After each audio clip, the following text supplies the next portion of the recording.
So welcome to the next video, and in this video we'll talk about data cleaning and data preparation.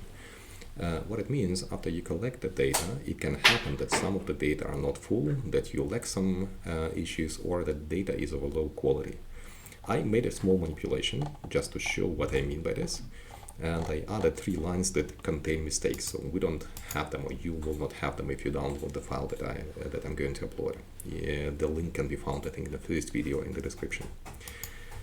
What I did, I just added 3 more data sources, 168, 69, and 117, where I just lack some of the data here. And the question is what you should do with the data if it is missing. For instance, if you have a look at this one, you see that there are a lot of answers have not been given. Can you analyze the data? If you miss 1 or 2 points, you can do something with it. I'll show you in a second what you can do with it. If you lack a lot of data, actually the best thing you can do is to delete it, because you cannot analyze it anyway. That's why we can just delete the cell. Now we have the next one cell, and you see we lack only few of the data sets.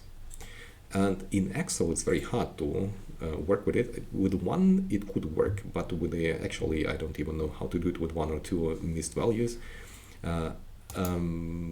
But if there are more than that, then it can be problematic really how to work with it. But anyway, I'm going to show it in SPSS. The next thing that we have to take care of is actually what happens if people are not interested and they click everything on the right or everything in the middle. How can you find out? And we can find it out through the standard deviation. Because if the standard deviation means people deviating their answers, if it equals to 0, it means they didn't deviate and almost all the answers were the same. So they clicked always everything on the right or everything on the left. Then the standard deviation will also be low. That's why we need to calculate standard deviation, and it will equal to Standardabweichung in German, standard deviation. Which one? I don't remember which we have to take. It's for the sample, for population, for the sample. We'll work with the sample. And for the data, everything that were the data from the Likert scales, because with the age it wouldn't work, but with the other things it would work. And we click, we close the bracket, and it calculates for us the standard deviation. As you see, standard deviation is not equal to 0. You can sort them by the size. Some people really were very different in the answers. Some were kind of very close to 0 or not so very deviating. And we scroll down until we find something like, oh, this is very close, 0.22, so actually the lowest number. If I see it correctly, it means the person actually, look at this person. This person gave everywhere a 4 and in one place a 3, which indicates that it might be an issue. First of all, we cannot analyze this data because it will have no, it will be kind of impact will be implied that everything will be automatically correlated. And second, it seems that the person did not take care about what he or she was answering. Was it he or she? It was he. So in this event, we can actually delete the scale. I don't know why I didn't go to the last one. Let's see whether we can also make it here. Okay, didn't work. For some reason, I don't know, something with Excel. But this is exactly the case. So if you have very low standard deviations, go into the file and see whether the person really took care about the questionnaire. We have a very simplified questionnaire with only 20 questions, usually have 80, 100 questions, and if the standard deviation is 0.2, 0.1, so the low one, most likely you won't be able to work with this data set. That is why we can delete it too. So we can delete this one.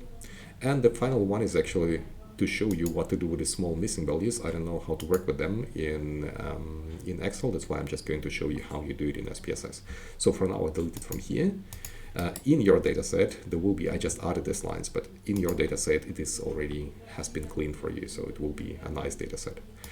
What we do in SPSS, I also added these lines. First of all, we can calculate again the standard deviation, and we can run the missing value analysis. You can make it visually. You see where you see a dot, it is a missing value. So most likely there will be a missing value. You have to do something with it. So in this event, too many missing values makes no sense. So we can just delete it, clear.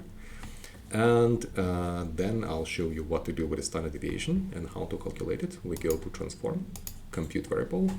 we call it SD, standard deviation, and this will be, the function will be, you can find it somewhere here, all functions, scroll down until you find the standard deviation, probably by the letter S, and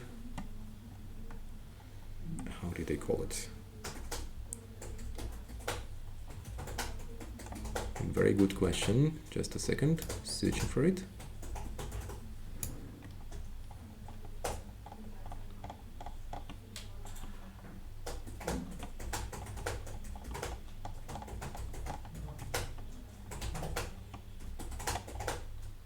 SD, standard deviation. So here we go. And here you have to enter all the values. Now you see we have here the labels instead of the item numbers. If you don't like it, you can go display variable names. And we just add the variables one by one with a comma.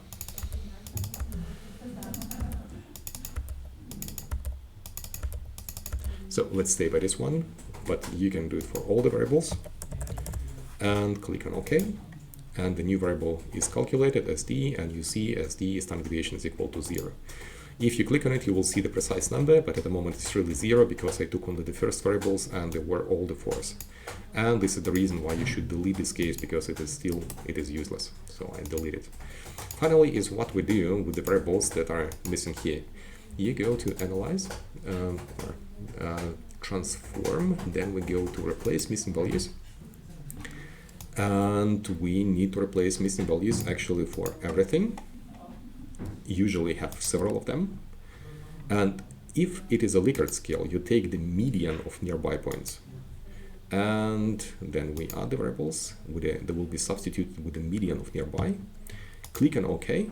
And what will happen next, you will have for all the variables, you will have another variable which has a substituted value. So we don't have anywhere missing values apart from the last line. And in the future, you continue working with these variables instead of these variables. Assuming you have several missing values somewhere, you have missing variable here, missing variable here, this will allow you to work with these variables. So for now, I'm going to delete them. I go to variable view, go to the SD, this were our calculations. I'm going to delete it, clear. And if it is not a Likert scale, let's assume our last line is the one that we're working with. This was added one, I deleted. Let's assume we have the missing value here. So what you do is actually analyze, transform, replace missing value. And this was the variable year of birth. So we can remove all of this. Year of birth. As it is scalable, it's not Likert scale, we can take the mean of the nearby points and add it. And click on OK, and we have now, oh, it didn't add anything, so sorry, probably I went underwent the wrong procedure. Let's say one more time, replace missing values. Maybe it is not a near series mean, I think probably this one. Click on OK, change existing variable, and now you see it added year 1990, 1, and this is 1 is actually, it is the mean from all variables that you had here. This is the mean that we calculated.